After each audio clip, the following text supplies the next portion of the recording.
नमस्ते बच्चों। Stereo science academy में मैं बलराम मैं आपका हार्दिक स्वागत करता हूं। आज अपन वीडियो नंबर 5 की बात करने वाले हैं। अपनी यूनिट फर्स्ट चल रही थी, पेपर सेकंड में ऑर्गेनिक केमिस्ट्री की। तो इसमें आज अपन पढ़ने वाले थे, कल हम लोगों ने बंद ऊर्जा के बारे में पढ़ लिया था कि बॉन्ड एनर्जी क्या होती है। अब अपन पढ़ेंगे आज इंडक्टिव इफेक्ट, प्रेरणिक प्रभाव।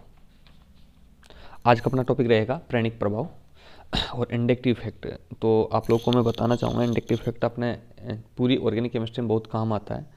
तो प्रेरणिक प्रभाव क्या होता है, मैं आप लोगों को थोड़ा सा बता देता हूँ कि प्रेरणिक प्रभाव कहते किसे हैं। दो प्रकार के होते हैं, प्लस आई और माइनस आई। आप लोगों ने सुना होगा कि एक तो होता है प्लस आई इफेक्ट और एक होता है माइनस आई इफेक्ट। इससे पहले अपन ये समझ लेते हैं कि इंडक्टिव इफेक्ट होता है क्या है। आप लोगों ने सुना होगा दो प्रकार के बंध होते हैं, एक तो होता है ध्रुवीय बंध और एक होता है अध्रुवीय बंध।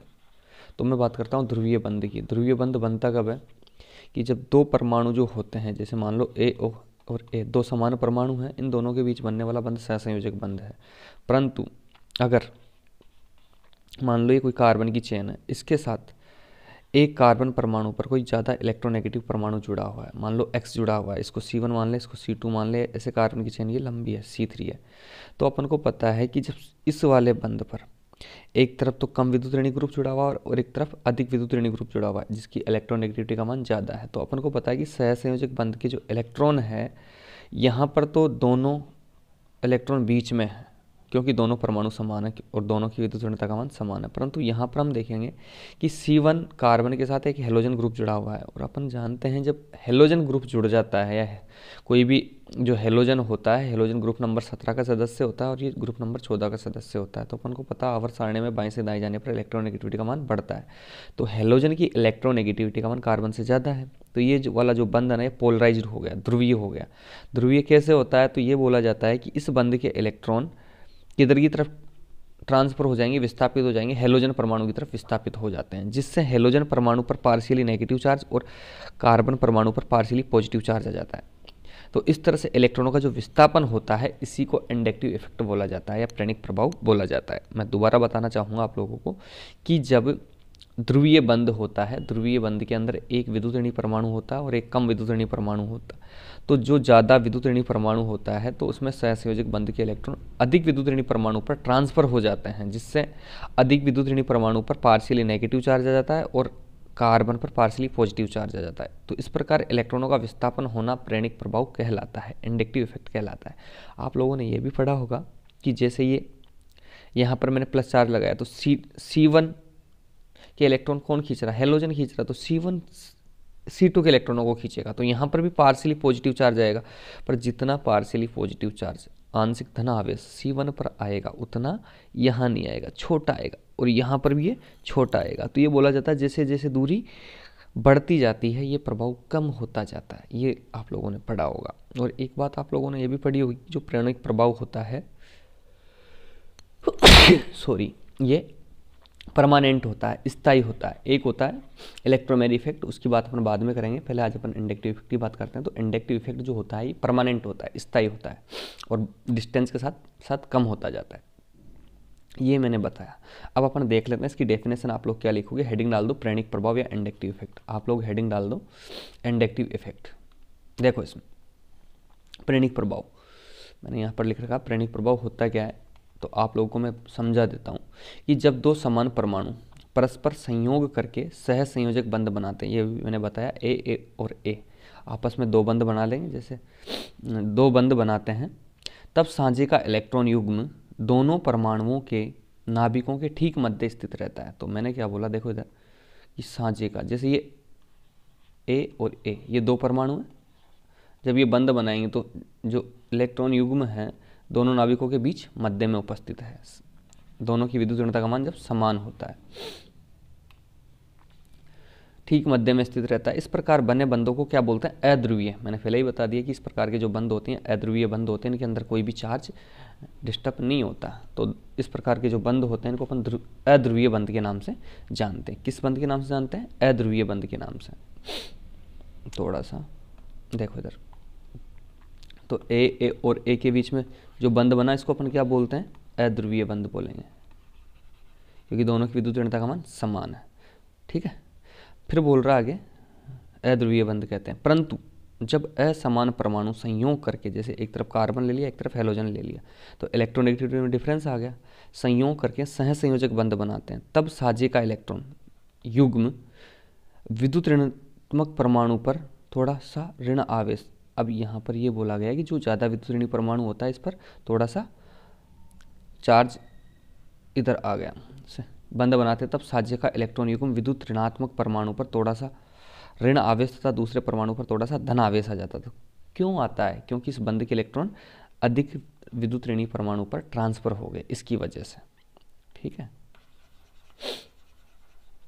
तो आप लोग ये लिख लेना आराम से, धन आवेश आ जाता है।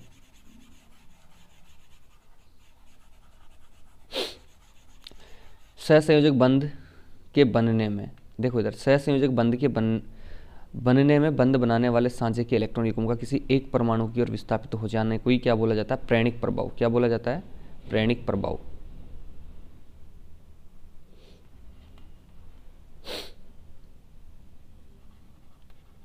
हो जाने को प्रेरणिक प्रभाव कहते हैं। ये मैंने यहाँ पर प्रेरणिक गलत लिख रखा भाई, प्रेरणिक प्रभाव कहते हैं, प्रेरणिक प्रभाव कहते हैं। तो ये अपन दोबारा समझ लेते हैं कि माना कि किसी कार्बन श्रृंखला में एक्सरे पर क्लोरीन परमाणु जुड़ा हुआ, जैसे यहाँ पर क्लोरीन लग गया C1 C2 C3, जैसे मैंने यहाँ पर आप लोगों को ये लगा के बताया, तो इस पर तो पार्शियली पॉजिटिव चार्ज आ गया और थोड़ा थोड़ा पार्शियल पॉजिटिव चार्ज कम होता जाता है। माना किसी कार्बन श्रृंखला में एक सिरे पर क्लोरीन परमाणु लगा, तब क्या होगा? तो यहाँ C1 C2 C3 है, तो इसमें क्लोरीन परमाणु की इलेक्ट्रोनेगेटिविटी का मान ज़्यादा है, तो विद्युत ऋणात्मक क्लोरीन परमाणु अधिक विद्युत ऋणात्मक वाला परमाणु है, इसलिए C1 C2, ये जो सहसंयोजक बंध है इसकी बात करते हैं, C1 C2 सहसंयोजक बंध, इसमें साझे का इलेक्ट्रॉन युग्म C1 Cl के मध्य स्थित न होकर, यहाँ पर जो साझे का इलेक्ट्रॉन युग्म है इन दोनों के बीच में ना होकर इस पर आ जाएगा, जिस ना होकर थोड़ा सा क्लोरीन के निकट विस्थापित हो जाता है। जैसे ये C1 और ये क्लोरीन है, तो होना कहाँ चाहिए था? बीच में, पर बीच में ना होकर इधर की तरफ आ जाता है, तो पूरी तरह से नहीं आया, तो इसको अपन बोल देते हैं कि पार्शियली नेगेटिव, और इस पर आ गया पार्शियली पॉजिटिव, जिससे क्लोरीन पर थोड़ा सा ऋण आवेश तथा C1 पर धन आवेश, थोड़ा सा धन आवेश आ जाता है। C1 पर धन आवेश आने के बाद क्या होगा? C2 के साथ जुड़े इलेक्ट्रॉन युग्म को अपनी ओर, तो ये जब इस पर पॉजिटिव चार्ज आ जाएगा तो ये बोलेगा भाई मेरी रक्षा कर, इसको इलेक्ट्रॉन डेंसिटी थोड़ी बहुत ये देगा, तो करता जितनी हेल्प जो पास में होता है उसकी जितनी ज़्यादा हेल्प करेगा, तो इस पर भी थोड़ा सा पार्शियली पॉजिटिव चार्ज आ जाएगा। इस पर पार्शियली पॉजिटिव चार्ज ज़्यादा आएगा, इस पर कम आएगा, और ये धीरे धीरे कम होता चला जाता है, इलेक्ट्रॉन युग्म को अपनी ओर आकर्षित करता है। इससे C2 पर C1 की अपेक्षा कम आंशिक धन आवेश आ जाता है। इस प्रकार ये प्रक्रम चलता रहता है, और जैसे जैसे डिस्टेंस बढ़ती जाती है प्रभाव लगभग कम होता चला जाता है। तो ये अपना इंडक्टिव इफेक्ट था। मेरे हिसाब से आप लोगों को आराम से समझ में आया होगा इंडक्टिव इफेक्ट। अब मैं आप लोगों को बता दूं, इंडक्टिव इफेक्ट दो प्रकार के होते हैं, एक होता प्लस आई और एक होता माइनस आई। देखो आप, प्रेरणिक प्रभाव दो प्रकार के होते हैं, एक तो होता है धनात्मक प्रेरणिक प्रभाव, प्लस आई इफेक्ट बोलते हैं इसको, एक होता है ऋणात्मक प्रेरणिक प्रभाव, माइनस आई प्रभाव बोलते हैं। तो धनात्मक प्रेरणिक प्रभाव क्या करते हैं कि जब धनात्मक वाला आएगा तो जो कार्बन था ना, तो कार्बन इस पर जो पार्शियली पॉजिटिव चार्ज आया उसके पार्शियली पॉजिटिव चार्ज को थोड़ा सा कम करता है, मतलब इलेक्ट्रॉन डेंसिटी दे देता है, इधर से इलेक्ट्रॉन घनत्व सप्लाई करता है इधर। तो इस प्रकार के अगर ग्रुप इस कार्बन के साथ जुड़े हुए हैं तो ये इसके स्थायित्व को बढ़ा देंगे, क्योंकि पॉजिटिव चार्ज आ जाएगा टूटने के बाद तो इसके स्थायित्व को थोड़ा सा बढ़ा देता है। अपन बोल सकते हैं कार्बोकेटाइन के स्थायित्व को बढ़ाता है। मैं अब कार्बोकेटाइन अभी आप लोगों को बता नहीं रहा, मैं ये बताना चाहूँगा कि ऐसे ग्रुप जो कार्बन परमाणु के साथ, और कार्बन परमाणु कौन सा है जिस पर पार्शियली पॉजिटिव चार्ज आ चुका, उसके साथ ऐसे ग्रुप जुड़े हुए हों जो इलेक्ट्रॉन डेंसिटी सप्लाई करते हो, तो वो तो हो गए प्लस आई वाले, और जो इसको खींच ले, उल्टा दे तो नहीं और क्या करे, खींच ले, ये पॉजिटिव चार्ज इसको इधर और खींच ले, तो इस प्रकार के जो इफेक्ट है या इस प्रकार के जो ग्रुप होते हैं वो माइनस आई इफेक्ट वाले होते हैं। कौन से होते हैं? माइनस आई इफेक्ट वाले। तो देखो आप लोग, आपको मैं बताना चाहूँगा, देखो यहाँ पर दो प्रकार के होते हैं, प्लस आई और माइनस आई। जो आपको अच्छा लगे ना वो लिख सकते हो आप। तो हेडिंग डाल ही दी होगी, प्रेरणिक प्रभाव लिख लिया, उसके बाद लिखना है आपको प्रेरणिक प्रभाव दो प्रकार के होते हैं। फर्स्ट वाला है धनात्मक प्रेरणिक प्रभाव और सेकंड वाला है ऋणात्मक। तो फर्स्ट वाला देखते हैं अपन सबसे पहले कि ऐसे परमाणु जो कार्बन को कार्बन की ओर इलेक्ट्रॉन युग्म को भेजते हैं उन्हें धनात्मक प्रेरणिक प्रभाव कहते हैं। क्या बोलते हैं? धनात्मक प्रेरणिक प्रभाव। तो इनको प्लस आई से प्रदर्शित किया जाता है। किससे? प्लस आई से, क्योंकि इलेक्ट्रॉन डेंसिटी को बढ़ाते हैं। ये क्या करते हैं? इलेक्ट्रॉन डेंसिटी को बढ़ाते हैं। जैसे इसमें एल्किल ग्रुप आ गए, और अभी मैं बता देता हूँ आप लोगों को, एग्जाम्पल्स और बता दूंगा। फिलहाल तो ये देख लो कि ऐसे परमाणु जो कार्बन की ओर इलेक्ट्रॉन युग्म को भेजते हैं उन्हें धनात्मक प्रेरणिक प्रभाव कहते हैं तथा इनको प्लस आई से प्रदर्शित करते हैं। अब इधर देखो आप लोग, यदि कार्बन पर, मैंने एक डेफिनेशन और लिखी है, दोनों में से जो अच्छी लगे वो आप लोग लिख सकते हो। यदि कार्बन पर इलेक्ट्रॉन प्रतिकर्षी समूह उपस्थित हो, प्रतिकर्षी का मतलब जो इलेक्ट्रॉन देने वाला है, इलेक्ट्रॉन प्रतिकर्षी समूह उपस्थित हो तो धनात्मक प्रेरणिक प्रभाव उत्पन्न होता है, और ये प्रभाव इलेक्ट्रॉन घनत्व को बढ़ाता है। ये मैंने पहले भी बताया। जैसे एल्किल ग्रुप की बात करें, 1 डिग्री हो सकता है, 2 डिग्री हो सकता है और 3 डिग्री हो सकता है। तो ये तो अपना 1 डिग्री हो गया, ये 2 डिग्री और ये 3 डिग्री। और ये कार्बोक्सिलेट ग्रुप, और ये O माइनस है भाई, ध्यान रखना, O माइनस एक ऑक्सीजन होता है। तो ये अपना इफेक्ट का बढ़ता हुआ क्रम है। तो सबसे ज़्यादा तो प्लस आई किसका होगा? O माइनस का, क्योंकि इलेक्ट्रॉन डेंसिटी इसके पास भरपूर है देने के लिए। फिर कार्बोक्सिलेट का, फिर अपना 2 डिग्री आ गया, फिर 1 डिग्री आ गया। ऐसे 3 डिग्री एफ होगा तो 3 डिग्री फैले आएगा, 2 डिग्री, और ये हमारा मेथिल ग्रुप और ये ऑक्सीजन। तो ये अपना धनात्मक प्रेरणिक प्रभाव की मैंने बात कर ली। ठीक है, कोई बात समझ में नहीं है तो आप कमेंट्स कर सकते हो। अब देखो ऋणात्मक माइनस आई इफेक्ट क्या होता है। तो ये बोला जाता है ऐसे परमाणु जो कार्बन की ओर इलेक्ट्रॉन युग्म को अपनी ओर आकर्षित करते हैं उन्हें ऋणात्मक प्रेरणिक प्रभाव कहते हैं, और इनको माइनस आई से प्रदर्शित करते हैं। तो जितने भी तुम्हारे फ्लोरीन, क्लोरीन, ब्रोमीन हो गए, NO2 ग्रुप हो गया, साइनाइड हो गया, सब के सब ऋणात्मक, क्योंकि कार्बन से इनकी विद्युत ऋणता का मान ज़्यादा होते हैं। तो ये कार्बन को इलेक्ट्रॉन देंगे नहीं, लेंगे, खींच लेंगे, और खींचेंगे तो उसका प्लस चार्ज उसको और ज़्यादा बढ़ा देंगे, और प्लस चार्ज बढ़ेगा तो क्या होगा? पार्शियली पॉजिटिव चार्ज ज़्यादा आएगा। तो इस प्रकार के जो ग्रुप्स होते हैं ना, इनको अपन क्या बोलते हैं? माइनस आई प्रभाव वाले समूह बोलते हैं। और इस प्रभाव को अपन इंडक्टिव इफेक्ट बोलते हैं, माइनस वाला नेगेटिव इंडक्टिव इफेक्ट बोल देंगे। तो मैंने इसको भी लिखा, देखो आप लोग, यदि कार्बन श्रृंखला में इलेक्ट्रॉन आकर्षित करने वाले समूह जुड़े हुए हो तो माइनस आई प्रभाव उत्पन्न होता है, और ये प्रभाव इलेक्ट्रॉन घनत्व को क्या कर देता है? कम कर देता है। इलेक्ट्रॉन डेंसिटी को कम करेगा, सीधी सी बात है। जैसे समस्त हेलोजन, उसमें फ्लोरीन, क्लोरीन, ब्रोमीन, आयोडीन हो गया, NO2 हो गया, साइनाइड हो गया, कार्बोक्सिलिक ग्रुप हो गया, माइनस आई प्रभाव दिखाते हैं। इनका घटता हुआ क्रम अगर मैं बात करूँ, सबसे पहले मैंने लिखा अमोनिया पे पॉजिटिव चार्ज NH3, क्योंकि नाइट्रोजन इलेक्ट्रॉन नेगेटिविटी ज़्यादा रखता है, परंतु उस पर जब पॉजिटिव चार्ज आता है, अपना लोन फेयर देता है, तो भुक्कड़ हो जाता है वो, तो इलेक्ट्रॉन खींच लेगा ये। ठीक है, एक NO2 ग्रुप होता है, अपन को पता है, इसके साथ दो ऑक्सीजन जुड़े हुए हैं और रेजोनेंस होता है, तो इलेक्ट्रॉन खींच लेता है। SO2R ग्रुप, साइनाइड हो गया तुम्हारा ये, SO2OR, carboxylic acid, fluorine, chlorine, bromine, iodine. अपन को पता है कि फ्लोरीन, क्लोरीन, ब्रोमीन, आयोडीन के अंदर इलेक्ट्रोनेगेटिविटी का मान जिसका ज़्यादा होता है उसका माइनस आई इफेक्ट ज़्यादा होता है। तो फ्लोरीन, क्लोरीन, ब्रोमीन और आयोडीन में से किसका माइनस आई ज़्यादा होगा? फ्लोरीन का। फिर उसके बाद में OR ग्रुप आ गया। OR ग्रुप जानते होंगे, बेंजीन रिंग लगी है उस पर, O ये लगा हुआ है, OR एल्कोक्सी।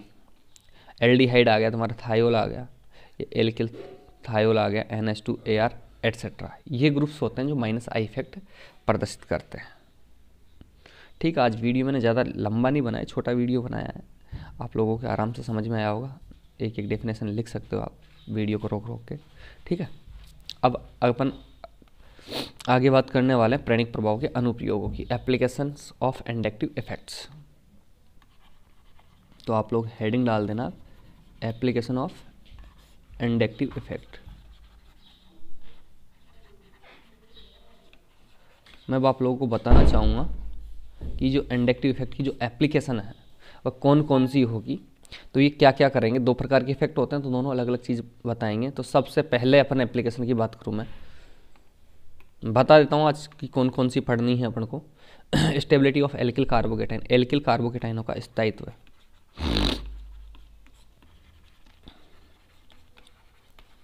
एल्किल कार्बोकेटाइनों का स्थायित्व अपन देखेंगे। सेकेंड एप्लीकेशन अपन इसकी देखने वाले हैं, एल्किल कार्बोकेटाइन है तो यहाँ पर क्या जाएगा, एल्किल कार्ब एनाइन का स्थायित्व है। पॉजिटिव और नेगेटिव है ना, एक प्लस आई वाला इसकी स्थायित्व को बढ़ाएगा, माइनस आई वाला इसकी स्थायित्व को बढ़ाएगा। थर्ड वाला है कार्बोक्सिलिक अम्लों की सामर्थ्य, कि कौन सा कार्बोक्सिलिक अम्ल ज़्यादा एसिडिक होगा। इसकी बात करने वाले हैं, कार्बोक्सिलिक अम्लों की सांद्रता, strength of carboxylic acid. Fourth अपन देखने वाले हैं strength of base, strength of base, क्षारों की सामर्थ्य।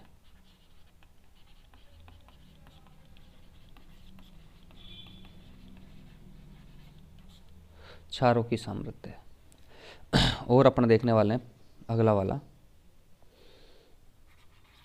पांचवा, एल्कोहलों की अम्लता, एसिडिटी ऑफ एल्कोहल्स, एल्कोहलों की अम्लता।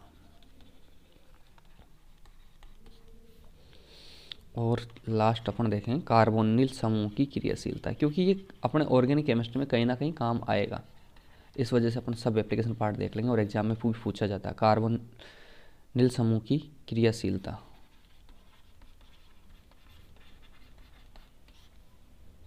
Reactivity of carbonyl group.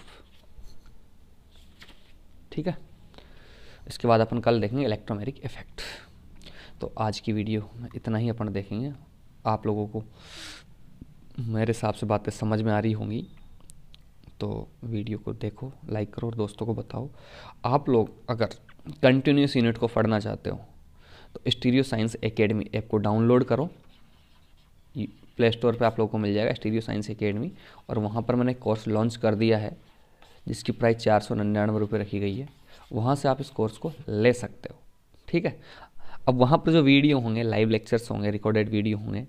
ठीक है, तो जो भी बात आपको और पूछनी है वो मेरे को आप कॉल करके पूछ सकते हो। Thank you.